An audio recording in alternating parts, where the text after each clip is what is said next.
ఇక చెప్పండి, ప్రవీణ్ పగడాల మరణం వెనుక మిస్టరీ దాగి ఉందని చెప్పేసి ఖచ్చితంగా మీరు భావిస్తూ ఉన్నారా? 1000% అండి, 100% కాదు, 1000% ఇది ఖచ్చితంగా ప్రీ ప్లాన్డ్ మర్డరు. ఏ రకంగా అనుకుంటావు? ఇప్పుడు యాక్సిడెంట్ అయిందండి, యాక్సిడెంట్ అయితే ఏ విధంగా పడిపోయాడో చెప్పాలి.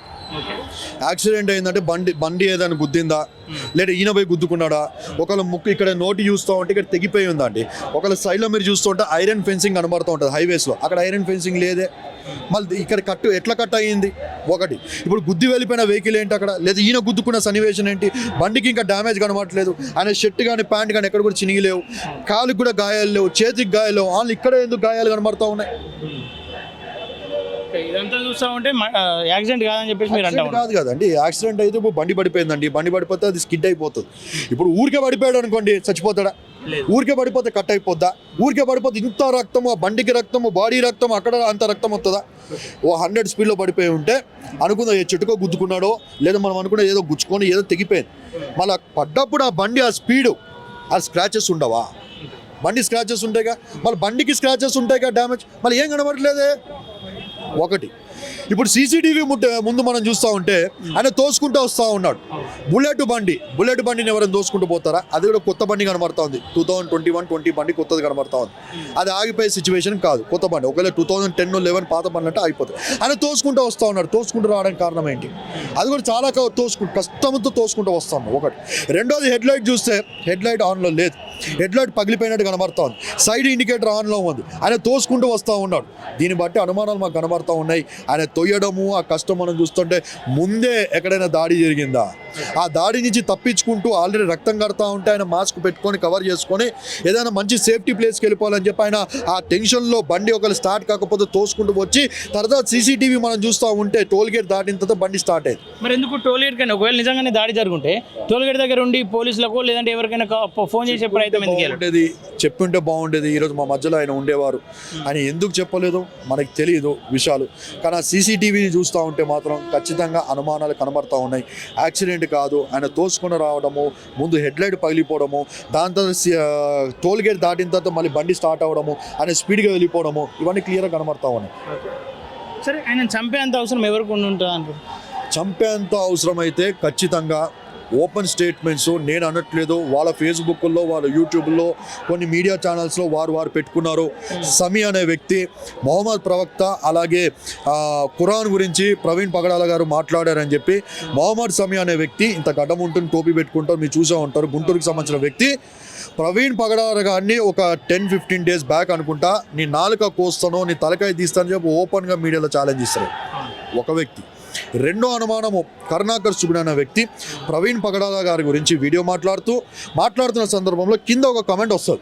ఈ కమెంట్ ఏమైందని అంటే ఒక వ్యక్తి అంటాడు, ప్రవీణ్ గాడు 17వ తారీఖు రాజమండ్రి వస్తూ ఉన్నాడు అన్న అని చెప్పి వీడు ఫిబ్రవరి 17 వస్తా అంటే ఒక నెల క్రితం వస్తూ ఉన్నాడు. వీడు కరుణాకర్ సుగుణకి ఇన్ఫర్మేషన్ ఇస్తూ ఉన్నాడు. ఎందుకు ఇస్తూ ఉన్నాడు ఇన్ఫర్మేషను? వీడికి వానికి ఏంటి లింకు? వాడేమన్నా వీనికి శాలరీలు ఇచ్చి వీడేమన్నా ప్రవీణ్ని నువ్వు ట్రాపింగ్ చేయి, నువ్వు వాడిని చూస్తూ ఉండి అబ్జర్వ్ చేయని చెప్పి అబ్జర్వర్గా పెట్టుకున్నాడా? వీడు ఎందుకు ఇవ్వాలి? వాడేమన్నా బాసా కరుణాకర్ సుగుణ వీనికి ఎందుకు ఇస్తూ ఉన్నాడని ఒక డౌట్ మాకు కనబడుతోంది. మూడో డౌట్, అదే కరుణాకర్ సుగుణ 10 years యానివర్సరీ చేసినప్పుడు శివశక్తిది ఆయన ఓపెన్గా అంటూ ఉన్నాడు, నేను చనిపోయే లోపు ఒక్క చర్చ అయినా మిగిలిపోతుందేమో, ఒక్క పాస్టర్ అయినా మిగిలిపోతాడేమో అని ఓపెన్గా చెప్పాడు. అంటే దాని అర్థం ఏంటి? నేను చనిపోయే లోపు ఒక్క చర్చి కూడా ఉండదు, ఒక్క పాస్టర్ కూడా ఉండదు అని చెప్పి ఓపెన్ రేటింగ్ చేశాడండి. ఆ రికార్డింగ్స్ ఉన్నాయి. మళ్ళీ పోలీసు వారు ఎందుకు ఇన్వెస్టిగేషన్ చేయట్లేదు కరుణాకర్ సుగుణ మీద? పక్షవాతం చూపెడతా ఉన్నారా, లేదా ఎవరో పెద్ద పొలిటీషియన్ కింద వాడు దాక్కొని ఉన్నాడా అని చెప్పి మాకు అనుమానాలు కలుగుతూ ఉన్నాయి.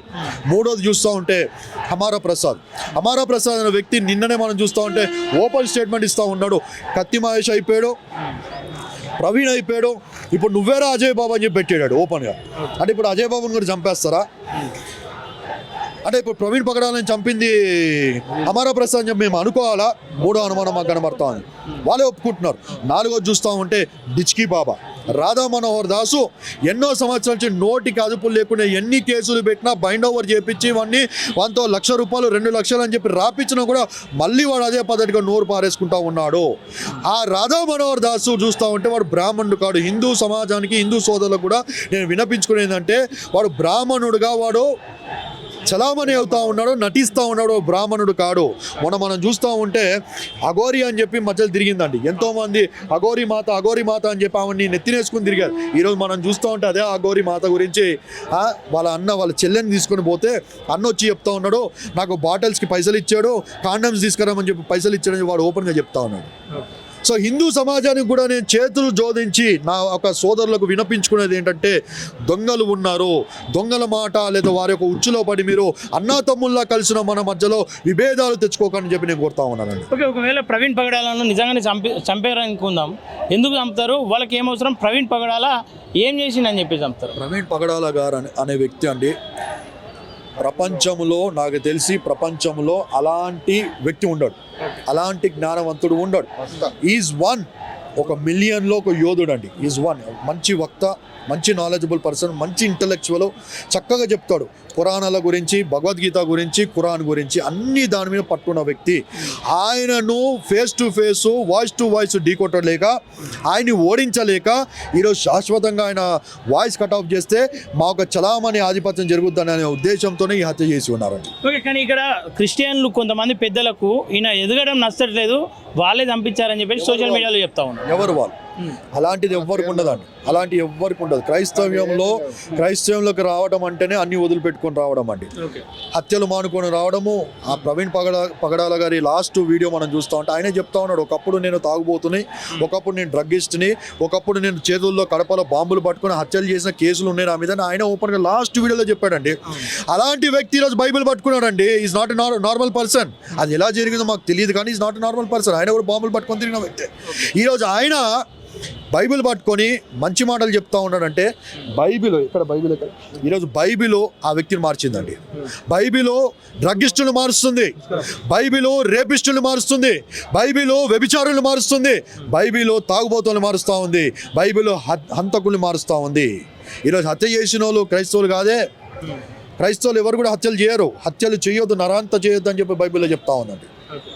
మీరేం భావిస్తూ ఉన్నారు? ప్రభుత్వం మీద ఎట్లాంటి డిమాండ్ తీసుకొస్తారు? ప్రభుత్వాన్ని మేము డిమాండ్ చేసేది ఒకటే అండి, నిందితులు ఎవరైనా కానీ వాడిని మీరు డీప్ ఇన్వెస్టిగేషన్ చేసి వాడిని మీరు అరెస్ట్ చేయాలని చెప్పి కోరుతా ఉన్నాం. అరెస్ట్ చేసిన తర్వాత యావత్తు క్రైస్తవ సమాజం నుంచి మేము డిమాండ్ చేసేది, ఖచ్చితంగా నిందితుల్ని ఉరి తీయాలి.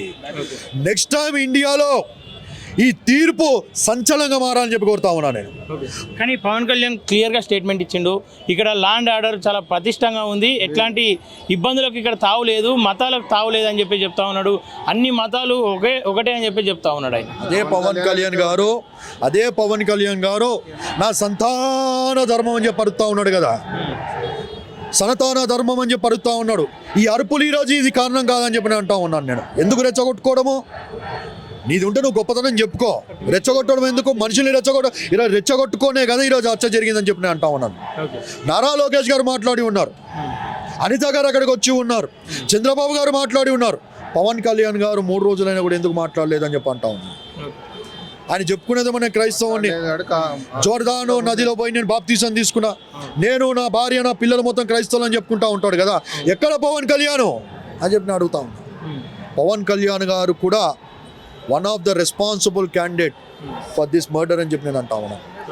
ఇక్కడ నిజంగా దర్యాప్తులో ఇది ఖచ్చితంగా యాక్సిడెంట్ అని చెప్పేసి ఒకవేళ వాళ్ళు రిపోర్ట్ ఇస్తే మీరు ఇస్తారు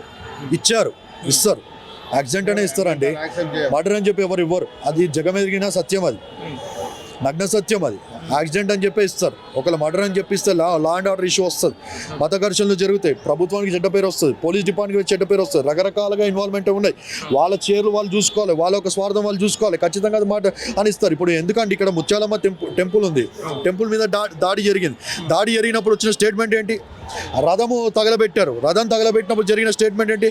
ఆడెవడో పిచ్చోడని చెప్పన్నాడు, ఆడ మెంటల్ అని చెప్పన్నాడు. ఎందుకంటా ఉన్నారు? టాపిక్ డైవర్ట్ చేయడానికి, డైరెక్షన్ సునామీ ఏదైతే వస్తా ఉందో ఆ సునామీ నటు మార్చడానికి.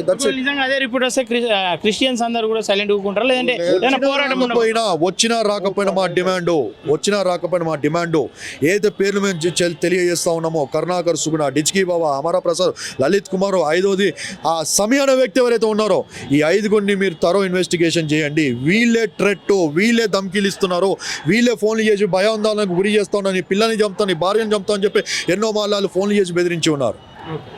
ఫైనల్ అయితే వాళ్ళపైన యాక్షన్ తీసుకోవాలంట. యాక్షన్ తీసుకోవాలి. యాక్షన్ తీసుకుంటే నిందితులు దొరికితే దొరకాలి, దొరికిన వాడిని ఉరి తీయాలి. ఓకే అన్న, థ్యాంక్ యూ.